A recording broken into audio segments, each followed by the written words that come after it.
അടുത്ത തിരഞ്ഞെടുപ്പിലെങ്ങാനും CPM തനിച്ച് കേന്ദ്രത്തിൽ അധികാരത്തിൽ വന്നാലുള്ള സ്ഥിതി എന്താണെന്ന് നിങ്ങൾ എപ്പോഴെങ്കിലും ആലോചിച്ചിട്ടുണ്ടോ? നിലവിൽ 3 അംഗങ്ങളല്ലേ ഉള്ളൂ എന്നൊന്നും കരുതി CPMനെ അങ്ങനെ തള്ളിക്കളയണ്ട. കനൽ ഒരു തരി മതി രാജ്യമാകെ വിപ്ലവത്തിന്റെ തീജ്വാല പടർത്താൻ. CPM ദേശീയ general secretary Sitaram Yechury, PB അംഗങ്ങളായ പ്രകാശ് കാരാട്ട്, വൃന്ദ കാരാട്ട്, തപൻ സെൻ, നീലോൽപൽ ബസു എന്നിവരൊക്കെ ചേർന്ന് കഴിഞ്ഞ ദിവസം പുറത്തിറക്കിയ പ്രകടന പത്രിക കണ്ട് ക്ലിഫ് ഹൗസിൽ കമ്പിത്തിരി മത്താപ്പും പൂക്കുറ്റിയും മാലപ്പടക്കങ്ങളും ഒക്കെയായി ആഘോഷം തുടങ്ങിക്കഴിഞ്ഞു.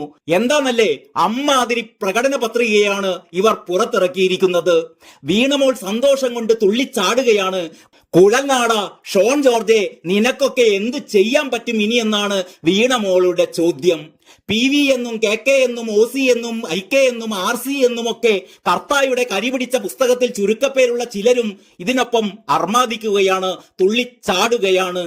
Prevention of money laundering act അഥവാ PMLA ആക്ട് അഥവാ കള്ളപ്പണം വെളുപ്പിക്കൽ നിരോധന നിയമം എന്നത് നമ്മുടെ ഈ ആധുനിക കാലത്തിന് നിരക്കാത്ത ഒരു പ്രാകൃത കിരാത നിയമമാണ് എന്നും അതുകൊണ്ട് ആ നിയമം എടുത്തു കളയുമെന്നുമാണ് CPMന്റെ ഈ പ്രകടന പത്രികയിൽ പറയുന്നത്.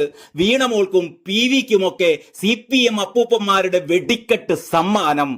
കള്ളപ്പണം വെളുപ്പിക്കൽ നിരോധന നിയമപ്രകാരം ED ശക്തമായ നിയമ നടപടികൾ സ്വീകരിച്ചു വരുമ്പോഴാണ് CPM ഈ നിയമം തന്നെ ഇല്ലാതാക്കും എന്ന വാഗ്ദാനം മുന്നോട്ട് വെക്കുന്നത് എന്നോർക്കണം. കേരളത്തിലടക്കം കള്ളപ്പണം വെളുപ്പിക്കൽ നിരോധന നിയമപ്രകാരം പല കേസുകളിലും നടപടികൾ പുരോഗമിക്കുകയാണ്. ഡൽഹി മുഖ്യമന്ത്രി അരവിന്ദ് കെജ്രിവാളിനെ ED അറസ്റ്റ് ചെയ്തതും കള്ളപ്പണം വെളുപ്പിക്കൽ നിരോധന നിയമപ്രകാരമുള്ള നടപടികളുടെ ഭാഗമായാണ്. കള്ളപ്പണം ആരെങ്കിലും കൈവശം വെച്ചാൽ, അതുമായി ബന്ധപ്പെട്ട വിനിമയം നടത്തിയാൽ, ഷെൽ കമ്പനികൾ വഴി ഇത്തരം പണം കൈമാറ്റം ചെയ്യപ്പെട്ടാൽ അക്കാര്യമെല്ലാം അന്വേഷിക്കുന്നതിനും ഇതിൽ അറസ്റ്റും വിചാരണയും ഒക്കെ നടത്തുന്നതിന് കേന്ദ്ര അന്വേഷണ ഏജൻസികളെ പ്രാപ്തമാക്കുന്നതിനുമുള്ള നിയമമാണ് CPM തോട്ടിലെറിയുമെന്ന് വാഗ്ദാനം ചെയ്തിരിക്കുന്നത്. കള്ളപ്പണ നിരോധന നിയമവുമായി ബന്ധപ്പെട്ട് അതിന്റെ നടപടിക്രമങ്ങളിൽ എന്തെങ്കിലും പോരായ്മകൾ ഉണ്ട് എങ്കിൽ അത് പരിഹരിക്കുന്ന രീതിയിൽ ആ നിയമത്തെ പരിഷ്കരിക്കുമെന്ന് പറഞ്ഞിരുന്നെങ്കിൽ നമുക്ക് മനസ്സിലാക്കാമായിരുന്നു. എന്നാൽ CPM പറയുന്നത് കള്ളപ്പണ നിരോധന നിയമം തന്നെ അപരിഷ്കൃതമാണ് എന്നും അതിനെ തന്നെ ഇല്ലാതാക്കും എന്നുമാണ്. അതായത് നമ്മുടെ നാട്ടിൽ കള്ളപ്പണം ആരുടെയെങ്കിലും കൈവശമുണ്ടെങ്കിൽ അത് പിടിച്ചെടുക്കുന്നതിനോ നിയമ നടപടികൾ സ്വീകരിക്കുന്നതിനോ ഉള്ള നിലവിലെ നടപടികളൊക്കെ അസാധുവാക്കും എന്ന് സഖാക്കന്മാർക്ക് തൃപ്തിയായല്ലോ അല്ലേ? സാധാരണക്കാരുടെയും തൊഴിലാളികളുടെയും അധ്വാനിക്കുന്ന ജനവിഭാഗത്തിന്റെയും ഒക്കെ പാർട്ടി എന്നാണല്ലോ CPMകാർ തലക്ക് വെളിവ് വരുമ്പോൾ സ്വയം പറയാറുള്ളത്. ഏത് സാധാരണക്കാരന് വേണ്ടിയാണ് ഈ നിയമം എടുത്തു കളയുന്നതെന്ന് ഗോവിന്ദൻ മാഷോ പിണറായിയോ ഇവർക്കൊന്നും അറിയില്ലെങ്കിൽ ആ KT ജലീൽ തന്നെയെങ്കിലോ ഒന്ന് മനസ്സിലാക്കി തന്നാൽ നന്നായിരുന്നു. നമ്മുടെ നാട്ടിലെ പല ബിസിനസ്സുകാരുടെയും വ്യവസായികളുടെയും ഒക്കെ ഡയറികളിലും പറ്റു ബുക്കുകളിലും ഒക്കെ ചുരുക്കെഴുത്തായും അല്ലാതെയും ഒക്കെ കോടികൾ വാങ്ങിയവർക്ക് നല്ല കരുതലും സുരക്ഷയുമാണ് CPM വാഗ്ദാനം ചെയ്തിരിക്കുന്നത്.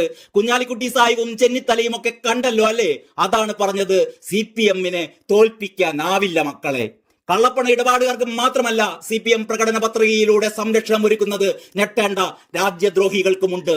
UAPA നിയമം കരി നിയമമാണ് എന്നും അതും ഇല്ലാതാക്കുമെന്നുമാണ് CPM ഈ പ്രകടന പത്രികയിൽ പറയുന്നത്. UAPA നിയമത്തെ പല സഖാക്കന്മാരും പൊതുവേദികളിലൊക്കെ എതിർത്ത് സംസാരിക്കുന്നത് നാം കേൾക്കാറുണ്ട്. പക്ഷേ 2016 ഒന്നാം പിണറായി സർക്കാർ അധികാരത്തിൽ വന്ന ശേഷം ആദ്യത്തെ 5 വർഷത്തിൽ ഏതാണ്ട് 150-ലേറെ കേസുകളാണ് UAPA നിയമപ്രകാരം വിജയൻ സഖാവിന്റെ പോലീസ് തന്നെ എടുത്തിട്ടുള്ളത്. രണ്ടാം പിണറായി സർക്കാരിന്റെ കാലത്തും രാഷ്ട്രീയ പ്രതിയോഗികൾക്ക് നേരെ UAPA നിയമം നിർബാധം ചുമത്തിക്കൊണ്ടിരിക്കുന്നുണ്ട് ഇവിടെ.